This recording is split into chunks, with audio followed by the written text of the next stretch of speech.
Enfant Magique TV vous présente Le Chevalier sans épée. Il y a fort longtemps, dans un petit village niché au creux des collines, vivait un garçon nommé Elias. Il n'avait ni château ni trésor, mais il avait un rêve, devenir un grand chevalier. Chaque jour, il observait les chevaliers revenir triomphants au village, leurs armures étincelantes et leurs épées brillantes à la ceinture. Mais Elias était un fils de fermier, et sa famille n'avait pas d'argent pour acheter une épée, encore moins une armure. Pourtant, Elias refusait d'abandonner son rêve. Un jour, il confia à sa mère, « Maman, je deviendrai chevalier, même si je n'ai pas d'épée.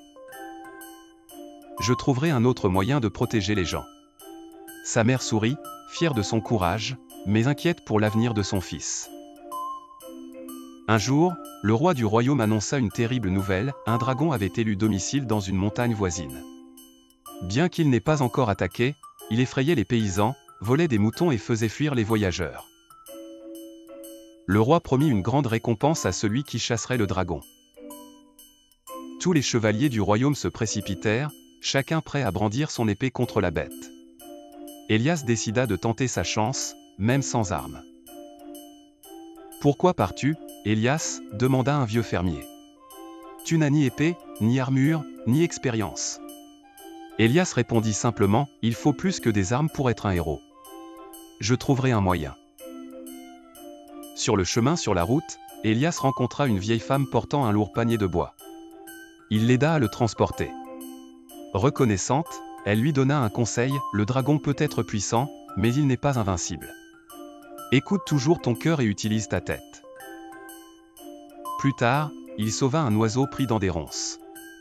L'oiseau, en guise de gratitude, lui offrit une plume dorée et lui dit, « Cette plume te rappellera de penser avec sagesse. » Enfin, Elias rencontra un renard blessé. Il soigna l'animal, et le renard lui dit, « Lorsque tu seras en danger, appelle-moi, et je viendrai. » Arrivé à la montagne, Elias trouva le dragon dans une grotte sombre. Il était immense, avec des écailles étincelantes et des yeux comme des flammes. Mais, à sa grande surprise, le dragon ne l'attaqua pas. « Que veux-tu, petit humain » gronda Théil. « Je suis venu pour comprendre pourquoi tu terrorises le royaume, » répondit Elias sans trembler. Le dragon éclata de rire, un rire si puissant qu'il fit trembler la grotte. « Les humains ne cherchent jamais à comprendre. Ils veulent seulement me chasser ou me tuer. » Elias remarqua alors que le dragon boitait légèrement.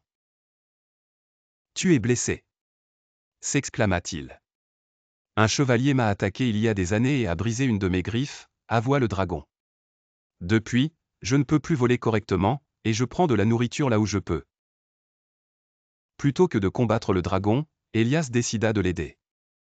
Il utilisa la plume dorée pour écrire un message au roi, expliquant que le dragon n'était pas un danger s'il était soigné et respecté. Enfant Magique TV vous remercie de faire partie de notre communauté. N'oubliez pas de vous abonner, de cliquer sur j'aime et de partager.